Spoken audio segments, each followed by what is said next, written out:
But yeah, now it's time to open up the Gotta Love Them Movies mailbag.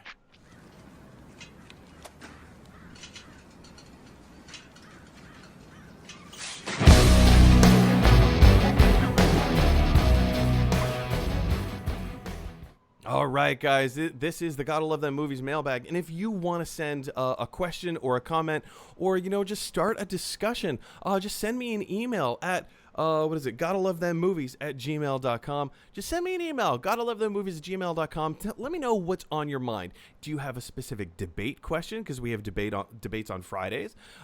Is there a specific topic that is new in the news that you want to discuss and just say, hey, what are your thoughts about this? How is Hollywood going to deal with that? Like I said, send me an email at GottaLoveThemMovies@gmail.com. Let's start a discussion. Anyway, guys, so let's jump into our very first email of the day. This email comes from Andy right here in New York City. Very good friend of mine. Thank you, Andy. Andy says, Mike, we've been friends on Facebook for quite some time. Yes, we have. And periodically, you like to make lists of your favorite movies, or best ofs, or whatever. This is true. I make movie lists on Facebook all the time. Any chance you can put together your top 10 list for delayed movies still coming out in 2020? Why, yes, Andy. I would absolutely love to do that. This is not going to be done on the fly. This is something that I've pre-prepared in advance. And I was talking to David as well. David, do you want to flip a coin and see who goes first? Sure. What kind of coins you got back there? Oh, this is the coin that we use on the debate show. Let me bring you up there. So this is, I don't know if you can see that's nice and clean and pristine on one side, but nice. On the other side. That's a good face. Oh. So this is a two-faced coin. This is my lucky two-faced coin, one of my favorite Batman villains. Yeah. Anyway, see who goes first. Do you want to call heads or tails? Yeah, I'll go heads. Tails it is. So I will be going first. All right. So as we jump through my particular top 10 movies that I'm most looking forward to coming out, I have to start with an honorable mention. I say Bill and Ted Face the Music as an honorable mention only because the movie already came out and I've already seen it, and I will be reviewing it tomorrow. I was so excited. I was so looking forward to Bill and Ted Face the Music. If the movie hadn't already come out, if this question had come out maybe a week ago, Bill and Ted Face the Music would be easily top 3. Easily in the top 3. But because it's already come out and I've already seen it, unfortunately, it is... it's not eligible. Yeah, not eligible. Disqualified. All right, so in the number 10 spot, this is Mulan. There's been a lot of much ballyhoo about the Mulan film, especially with it coming out on Disney Plus. Paying a $30 premium in order to see it. I will be paying that $30 premium. I think this movie looks incredible. I wasn't all that familiar with the original animated film. I've seen it. I saw it when I was a kid, but it wasn't one of those films that spoke to me. As a live action film, Mulan looks incredible. It looks grown up. It looks, look at her the sheath of her sword. Obviously, it's it's colored red and it has like a lot of inlay in there, but when you glance at it, it looks like blood. It looks like blood. I know Disney's not going to be putting blood in this movie. I know that.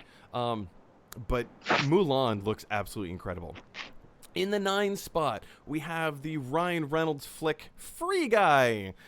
There's something just so enjoyable about seeing Ryan Reynolds on screen, and B, just seeing him just so happy and positive as he comes across in this trailer. It's such a weird idea to have like a video game character not know that he is in a video game, and then just to allow him the opportunity to make his own decisions and realize certain things about the world that he lives in, and give him free choices where in a sense you can free Guy. I think it looks silly and fun and all kinds of wonderful.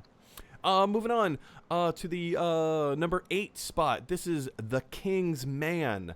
This is the third film in the Kingsman film series, franchise, I guess.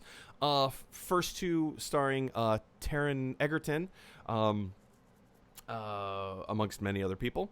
And this is a prequel to The Kingsman. I believe it takes place 100 years before the other two Kingsman movies happen. It just looks really... I had no idea, first of all, that this movie was happening before they announced it. That statement doesn't entirely make sense, does it? Because nobody knew it was happening before they announced it, right? Right. You understand the spirit of what I'm talking about.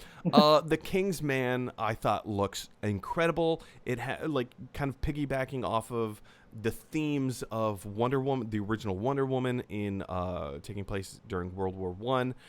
I think is a really smart, really clever move. I'm really looking forward to see this movie.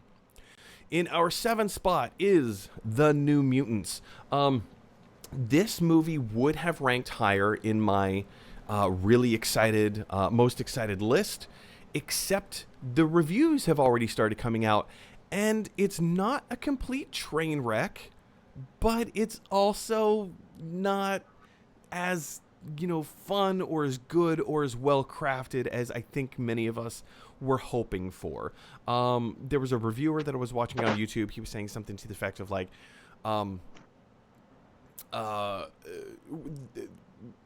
this film has been delayed so much. There has been so much anticipation for this movie. It just can't deliver. It can't. It is incapable in delivering on its promise. Anyway, going to number 6, it is Dune. A poster, an official poster for Dune has yet to come out. So this particular poster is a fan-made poster. For a fan-made poster, it's not bad. There have been a few images for Dune. Dune is one of those properties that I'm completely unfamiliar with. I never read the book. I never watched the miniseries. I never watched the original movie that was done by David Fincher. Did David Fincher do the original Dune, the movie? Anyway, whatever. I think so. Whoever made it. It's just not. It's a little too sci-fi for me. I'm more Star Wars. I'm not so much Star Trek. And I feel like Star Trek is a little too sci-fi for me. And I feel like Dune is going David to be... Lynch. David Lynch, sorry. David Lynch. Yeah. I get those guys confused all the time. David Fincher, David Lynch. Yeah. Yeah, I don't know. But the thing that makes this incarnation of Dune really excited for me, or rather, I'm excited for it, is the director, Denis Villeneuve. I have loved every film he has ever made. Enemy is probably my number 1 favorite Denis Villeneuve film starring Jake Gyllenhaal. It's incredible. If you haven't seen it, go watch Enemy. One of the best movies of the last decade. It was incredible. Moving on to my top 5. Soul. This movie just looks so good. I loved Inside Out. Inside Out kind of changed the way that I see emotions and how I view people. And with the trailers and everything that I know about Soul, I am so looking forward to this movie. I think it's going to be so... I don't want to use the word cute. I hate it when people use the word cute to describe things. But I think this will be very emotional and just incredible. Number 4 is Tenet. Tenet, probably would have ranked higher had the reviews not come out last week. Tenet has got a mixed bag. It still ranks pretty high, but it has a mixed bag of reviews. Some people think that Christopher Nolan is too inside of his own head. He's trying to be too clever or whatever. But yeah, Tenet, I would have liked to rank higher, but I'm, even given some of the negative reviews, I am looking forward to it. Yeah. My number 3 film. This needs a preamble. My number 3 film. I want to put it lower. In fact, I actually wish it wasn't on my top 10 list, but the reality is that it is. The film that came before, I didn't hate. I didn't hate it in this film series, but it just made me so disappointed for the performances, for the story, for the action. It was such a bland film, and now following it up with No Time to Die, James Bond, No Time to Die, I want this movie to be great. I genuinely don't think it will be. Based on the trailer, and they're continuing the story from Spectre, which Spectre was such a flat, blah kind of movie. I'm looking forward to it because I love the character of James Bond. I love Daniel Craig as James. In fact, he is my favorite James Bond of all time. But No Time to Die. And also Billie Eilish. Holy guacamole. Billie Eilish singing the theme song to No Time to Die. In this order, I hate Billie Eilish and then Pete Davidson in that order. If you love Billie Eilish, great.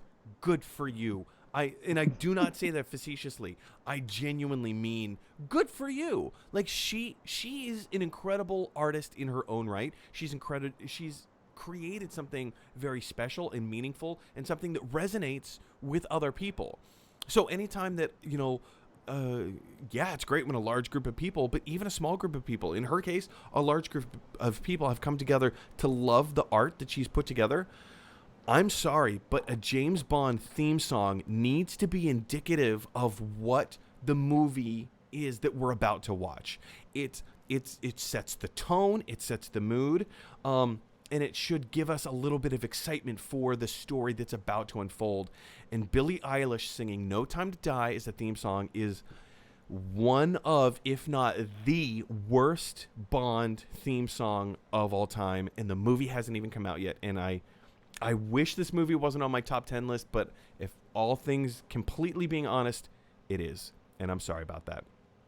My number 2, Wonder Woman 1984. The first film was so incredible, and I loved it. I do take issue with the third act of the film.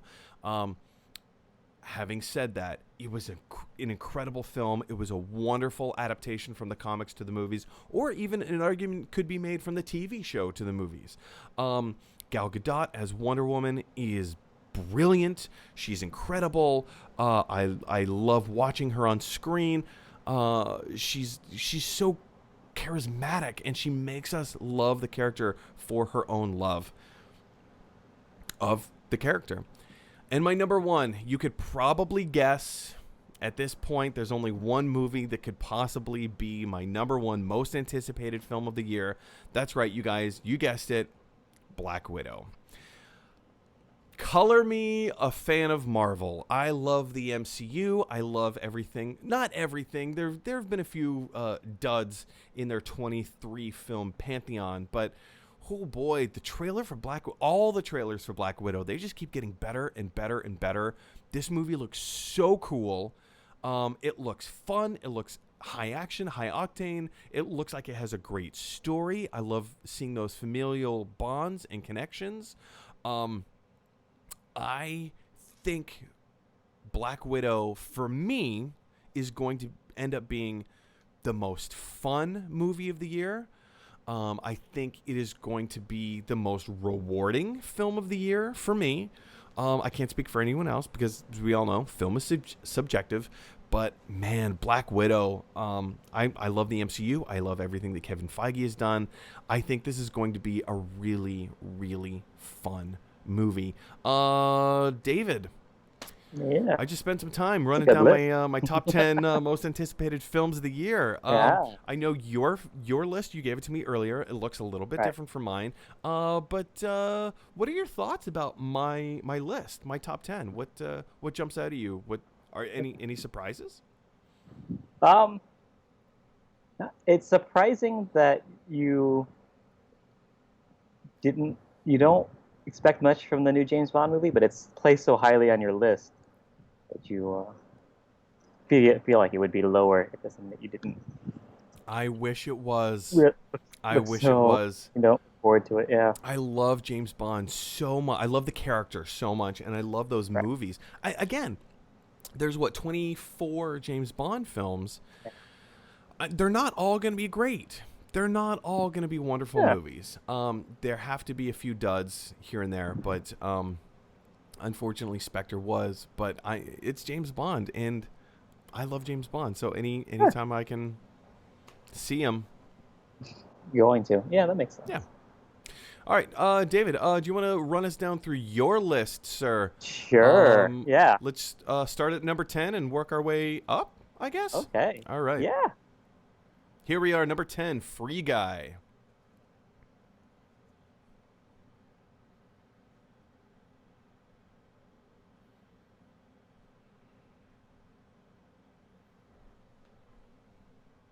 Fun movie. I think that's what. My apology. You were Yeah. you were just speaking, and while I had the Free Guy graphic up, Yeah. I didn't have your Skype NDI source plugged into that specific graphic. So while you were speaking, nobody could hear you. So my apologies.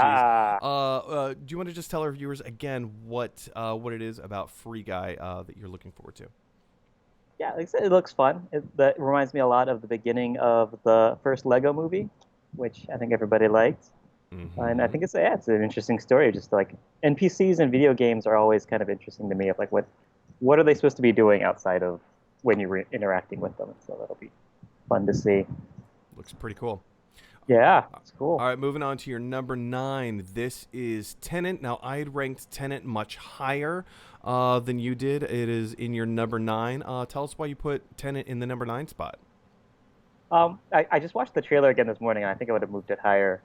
But I think the thing that made me kind of hesitant about it is that it's a time travel movie, and time travel movies always they have to set up very specific rules about how the time travel works, but then they have to break them. Yeah. Like they never really go by the rules by it. So it's like if you do it right, you don't really think about it. If you do it wrong, then you're constantly thinking like, wait, this doesn't work, and it takes you out of the movie. So aside from that, it looks cool. It's just hopefully I'm not going to be watching it and thinking, hey, this time travel isn't working right, instead of enjoying the movie. It's true. All right, let's jump on to number 8. Your number 8 spot is Soul. Again, I'd place Soul much higher than you had. Tell us why Soul is in your number 8 spot. Yeah, Soul, Pixar movies are always a good time, but also they're also children's movies, and I'm not super, looking forward to watching children's movies. They're never like on my calendar of like a must-see thing. Interesting. Yeah. I think you and I have a very different take on that.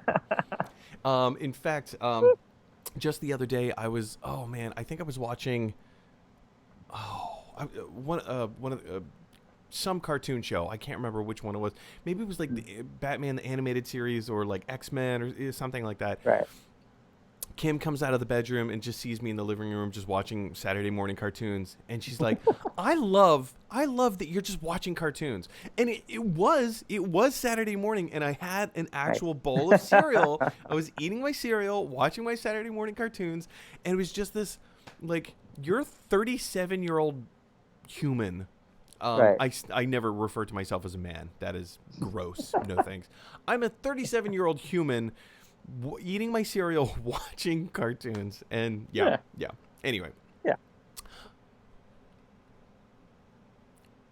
You're not watching new cartoons made for today's 6-year-olds, are you? I don't know. Moving on to number 7. Your number 7 pick is the much ballyhooed Wes Anderson film, The French Dispatch. It has been a while since we've heard anything from Wes Anderson, and I'll be totally honest, I forgot that this movie was coming out. You put it at number 7. Tell us why you love Wes Anderson so much. Yeah, his movies are always interesting to watch. I usually don't rewatch them. They're those nice kind of comedies that are not funny, like they never make you laugh. But it keeps you engaged the whole time. You want to see what happens. I will argue that point with Royal Tenenbaums. I unabashedly love that film. That will be good. Yeah, I think that's my number 1 of his movies. Yeah, it's same. Yeah, it's fantastic. Your number 6 film is the horror part of the horror franchise Antebellum. Correct me if I'm wrong, but Antebellum plays into the same universe as The Conjuring and what was the one with the doll? Oh, Annabelle, Annabelle. right? Yeah. It's all in the same universe, right? I don't know. I just saw the trailer for it. Probably. I think it's yeah, that makes sense. It's all the same cinematic universe. Whenever they can do that, they do that, right? And the Nun, I think the Nun Uh, is also in that same kind of Conjuring universe. I may be here. Let me go back to the movie trailer. I might be wrong about this. From the producer of Get Out and Us, Janelle Monáe, Antebellum. You know what? Maybe it's not. Maybe it's not in the same universe. But what if it was in the same universe as? yeah, I'm gonna watch it Get as Out? though it is. I don't do scary Yeah, movies, it, but it seems kind of like Get Out in that it's some sort of weird science project that evil white people are doing to a black person. and So I think that's one of the yeah, interesting things about what Jordan Peele is doing with horror right now is that right. horror isn't just, ooh, there's a ghost in the closet, whoa, or oh, Yeah, there's a psycho killer. Rah, rah, rah. It's horror has he has expanded the definition as to what horror is, in that there are certain demographics, there are certain groups of people that live horror every days of their lives. right. If you turn on the news, you will hear about this. This is a real thing. And he's taking the horror genre and taking real life things that happen in the real world and infusing them into these movies. And I think it's a really smart move. It's really interesting. It's really fascinating. And it's a kind of a breath of fresh air. Yeah. All right, let's move on to your number 5 pick. This is The Climb. This is a film that I just have not heard of before. It was I know it was supposed to come out last year. It got pushed into this year. David, what can you tell me about The Climb? Yeah. I don't know a whole lot about it. The thing about this list, it's kind of hard to come up with the 10 movies that are coming out this year that Yeah. I'm super looking forward to because there's only like 15 movies that are coming out this year. That's true. I know you Yeah. previously you had put Snake Eyes on your list, which Right. Yeah. originally was on my list too. And Yeah. I had to consult like 2 or 3 different websites. It was like, wait, hang on a second. Where is the Snake Eyes movie? Because Yeah. everybody loves Henry Golding. Yeah. For the most part, I think everybody loves G.I. Joe, even though the movies have been pretty Yeah. bad. We like the idea of G.I. Joe. Yeah, we like the idea of G.I. Joe. And just the standalone Snake Eyes movie sounds awesome. Yeah. So yeah, I was. So this is basically the Snake Eyes of guys riding bicycle movies together. What is it a documentary? What is this movie? No, it's another one of those comedies that is mostly sad and is probably not going to make you laugh, but it's a comedy. Um, about one guy's getting married and his best friend turns out he was sleeping with his fiance, and Whoa. then funny things happen. Whoa. Yeah, Oh dear. Yeah, that sounds hilarious. yeah, yeah. It sounds like I'm gonna watch it, but probably not gonna watch it more than once. Awesome. Cool. Number 4. Your number 4 pick is my number 2 pick.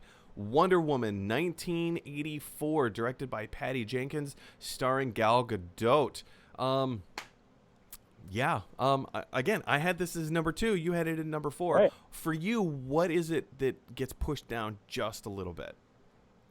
I think I've got that superhero movie fatigue thing going on. Like after Avengers Endgame, I'm just I'm not like a comic book movie completionist anymore. So Interesting. feel like yeah. So it's Wonder Woman. Like I think it'll be good. It's just like I said, it's not at the top of my have to see it kind of thing. Right. But I do like in the trailer where they're at the art gallery, and then you have Chris Pine just staring at a trash can, trying to figure out what kind of art it is. I think it's lovely. And, yeah. Yeah. I think Because I mean, I think all art is a trash can. So that's Ooh. Yeah. Deep. Also, the scene where she's swinging her lasso and like all the security guards are like shooting their guns at her, and she's like deflecting all the bullets as she's swinging. Oh, it was so cool. Oh, it was so cool. Yeah. All right, now we're moving into the top three. Your top three most Yeah. anticipated films of 2020. Number 3 is Candyman. Again, this is a Jordan Peele property. He's producing this film, a reboot, remake, whatever you want to call it, of the Candyman films or franchise. When I saw this trailer, it looked good. It looked really creepy. Again, not into scary movies. I probably won't be watching it, but it looked good. Yeah, and Candyman, I remember I saw the original one at a sleepover when I was like 12, and I really liked that. I really liked the fact that it was a horror movie. It's mostly about black people. Like it was a people of color movie, but it wasn't. It didn't feel like it wasn't like a Blackula thing where I was like, this is a blaxploitation movie. Kind of Right. thing. It was just, yeah. it was a horror movie that was mostly about black people. That was cool. It was interesting to have a non-all-white horror movie at the time. And especially for its time. always gotta- Especially for its time, breaking down barriers and trying new things. Your number 2 pick was my number 3 pick, No Time to Die, James Bond. I wish I wasn't looking forward to this. Unfortunately, I am, but it sounds like you actually are looking forward to a little James Bond action. Yeah, and I think it's kind of like what you were saying. Like I'm hoping that it's going to be better than Spectre was. I didn't even watch Spectre, but I haven't heard good things about it. Yeah, it's on my list. I gotta watch. I would say that maybe like the first 30 minutes, maybe even the first half. Okay. I don't know. They're good. They're decent. It's that last half of the movie that it drags and the story meanders and there's no reason or purpose for various things to happen. Blofeld, one of the greatest movie villains of all time, right up there with Darth Vader and I say Thanos. I say that as I point to the Thanos gauntlet. I mean, they just ruined the character of Blofeld. It was black. So that was what number 2. All right, here we go. Finishing it off with your number 1 most anticipated film of all time, 2020. This is a film I am not familiar with. I have not heard of it. I'm familiar with the production company. But you please give us a little intro into Shakespeare's Poop Storm. I think we'll probably just call it Shakespeare's Poop Storm. How about that? Now, I'm familiar with Troma. I know, was it Tromeo and Juliet? This is kind of a sequel to Tromeo and Juliet. Troma films are glorious in their own horrendous way. What is it about this film that you're looking forward to the most? Mostly that it's a Troma film. Troma movies are, they're awesome and horrendous and not good, but they're a lot of fun, especially if you... Like, I saw The Toxic Avenger when I was 12. 12 was a big year for me, for movies, I think. Very transformative. Same. Yeah. And I've been a big Troma fan ever since, so every time they've got a movie that comes out, it's like my most anticipated movie of the year. I just want to see what they're doing with it. Even though I don't have high expectations of it being a good movie, it's going to be enjoyable to watch. Troma puts out as many bad films as there are Godzilla movies. I believe Godzilla is the longest running franchise of all time with the most films in its franchise. Right. Not all of them are good. Some are incredible. Yeah. But most of them are meh. Yeah. So whenever a new Godzilla film comes out, you kind of have to ask yourself, where is it going to stack up in my level of anticipation? And I would probably dare say the same thing about Troma. You know the quality that you're getting when it comes to Troma. Right. But what is it about a film like Shakespeare's Poop Storm that makes you look at it and say, like, this is going to be better than Romeo and Juliet? Or was it like the previous releases that are like building up to it. Was it Romeo and Juliet? That you were like, oh, that was really fun. That was like so stupid, but like it was a Right. fun movie. Which I was just looking up earlier today, scenes from The Reanimator. I feel like The Right. Reanimator, as bad as that film is better than any Trauma release. Period. So Yeah, where? it's not hard to be better than Trauma. No, no. Um, So where does yeah, this stack up against like films like the Reanimator or Toxic Avenger for you? yeah. Probably not gonna be as high on my list as Toxic Avenger or Reanimator. I think my biggest reason for why I'm looking forward to seeing it is just that Trauma. They're an independent film studio that's been like really independent for over 40 years, and like there's not they need all the support they can get. In a world where Yeah. you know, I think in a few years, the Disney Corporation is the only people that are going to be making movies that are being released in theaters at all. So, whenever you can support the independents, you got to. I I think everything else on the list, if I don't watch it in the theater and I eventually just watch it on a plane, I think I'll be okay with. But taking the time to actually like support fair. what they're doing independently with Shakespeare's Hoop Storm, it would be worth it. Anyway, guys, the question is for you. What do you think of our top 10 lists? We have two wildly different lists between me and David. What do you think? Does your top 10 list for the most anticipated films coming out this year in 2020, does it look different? And if it does, how wildly different does it look? Because David's list and my list are very, very different. Jump down to the comment section below and let us know your thoughts. All right, guys.